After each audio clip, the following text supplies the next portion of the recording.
Yo, how are we doing, everybody? So today I'm doing a guide on Chapter 5, Encroaching Darkness. Now, of all the guides I've done thus far, I think this was probably the easiest chapter, at least. I mean, I guess not in regards of complexity, as obviously the complexity is further forward compared to like anything we were doing in like chapters 1 through 3, but just in regards to increasing difficulty, because obviously as you're learning the game systems, things will be quite a bit more difficult. But this is pretty straightforward. I guess it does introduce these barricades. You can see I've split my team into two sides. I have Hughette on the left side and everybody else on the right. That way I can destroy the barricades on the right side, allowing my team to carry on through the rest of the map. I initially did try doing both sides, and it just, I don't know, I feel like it makes things a bit too difficult. You really don't need to do it. You're able to get everyone through just doing the one side, and you can protect your units a little bit better doing it this way, so I definitely suggest doing it like this. Because, yeah, you really only need Hughette on the left side just to stop that archer, because there's two archers at the start, one on the left, one on the right. And Hughette has an ability where she can immediately blind someone. And blind, while it's not like 100% they're going to miss every attack, they generally are going to miss, so that's pretty huge. And another reason why I have everyone on the same side is just right here with the mages. I can immediately have both of them go in on the other archer that's too far away to be blinded. So you know, I'm just trying to take out these archers as fast as possible, because the height that they have, that elevation, you can't really attack into that with most characters. So getting rid of them as fast as possible is just going to save you from taking damage from so many sources later down the line.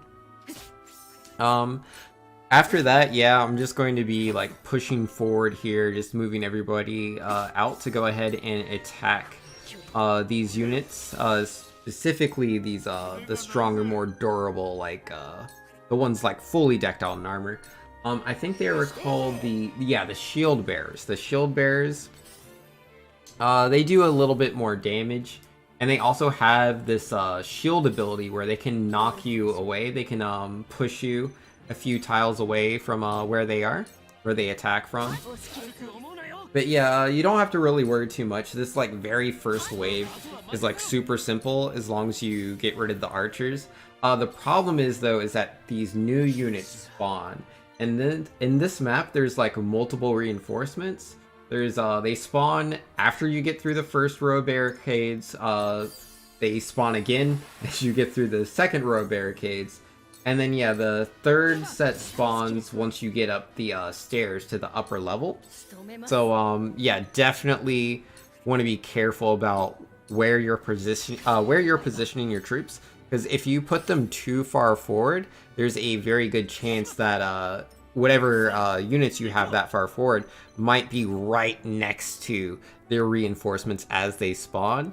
And in this chapter, if Roland dies, you immediately, like the chapter's immediately over.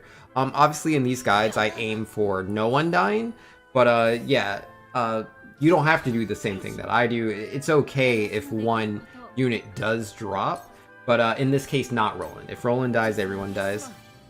Yeah, right here, I don't exactly have the greatest positioning. I highly suggest you always have someone next to Roland so that he can't be flanked, like how I ended up getting flanked there. I was willing to take the risk because I had blinded that soldier, and he did actually miss me in one of his attacks. So that did work out for me, but it just wasn't as clean as I would have liked. So yeah, do try to be careful with how you position Roland. And yeah, a lot of my usual advice from the other guides still applies, like in particular with Benedict. Like I usually use him just to buff my allies more than attacking himself, as those buffs are just very, very useful. And particularly here, you can be using the defensive buff on Roland, so you really know he's not taking too much damage. But yeah, aside from like once we get through all these enemies here in the first part, it's really just the enemies coming on the opposite sides from the left and the right on the reinforcements. These are really not bad because it's just 2 on each side, so you can literally block off the stairs, and yeah, it's a clear shot just defeating those guys. Personally, I did forget. I didn't destroy the first 4 initially as I was taking on the next reinforcements, because the second shield bearer, like his AI kind of bugged out because I did not go to that side, and it should kind of work out the same way for you. If you only take the right barricade instead of taking both, then yeah, the second shield bearer takes a long time to actually engage you, and that just makes it easier to fight everyone. Yeah, definitely keep that in mind. Then yeah, the first barricade, super duper easy. Yeah, the second set of reinforcements, this was definitely tricky for me. As I was like warning about earlier, I kind of put Roland into a terrible spot. You can see he only has like 19 HP now, because they all spawned immediately behind him. Because like you can see where all the respawn points are when you're doing the unit positioning. There's an option called Overview that's like right next to the battle option. Make sure to click on that, and it will show you where they spawn. So, you know, you do not have to put yourself in that bad position. I had seen it myself, I just kind of forgot. But I was still able to recover. This game is still very fair compared to like other tactical RPGs like Fire Emblem. Like, they are not going to immediately completely swarm you and destroy you. So, as long as you're not too risky with how you're positioning, you should be just fine. It was a little difficult for me to like recover from this, but yeah, thankfully my shield bearer, I forget his name, like Eridor, I think, he had the provoke ability, and since he's already surrounded by everyone, he just uses that provoke, and I didn't get all of them, I only got 2, but yeah, still, that's 2 people that literally are not allowed to attack Roland. They have to attack Eridor. So yeah, having Eridor nice and forward so that he can provoke the people as they're coming in makes things super nice. And then yeah, I think there's just one more group of enemies that spawn like pretty much right next to the exit.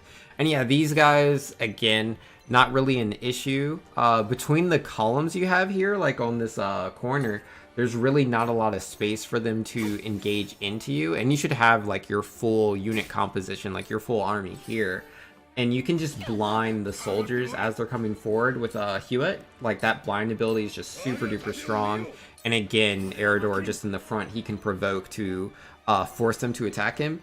And very important to remember, if you have Eridor blocked either through the terrain or by the teammates next to him, if he has people that he's provoked, they have that Fury status ailment, they will just skip their turn. Like, their turns will just be skipped if they cannot reach Eridor. They will not attack somebody else. So definitely take advantage of that. And yeah, not really too much to talk about here. There's a healer. Obviously, they're a little bit annoying as they slow down the fight with, you know, healing for like 20 to 40 or whatever. But yeah, it's very straightforward. Get the blinds, control the space so they can't really get their full out attacks, or not full out attacks, the additional attacks they get from flanking you. So yeah, right here at the end, it's just the healer left. That's the only person that the enemy has, and they also had Fury, so they had to attack Eridor. They can't even heal themselves. Provoke is such a good ability. But yeah, you're supposed to actually win by leaving the map if you go to those last squares. And Roland gets there, I mean, like Roland specifically, you just win. You don't actually have to defeat everybody, but it's more experience. You get more rewards for it. Every time you're getting one of those like kudos, you can trade those in at the encampment for good items. But yeah, that's going to be my guide for today. Hopefully you guys found it useful. Hopefully I will catch you guys in the next one. Peace.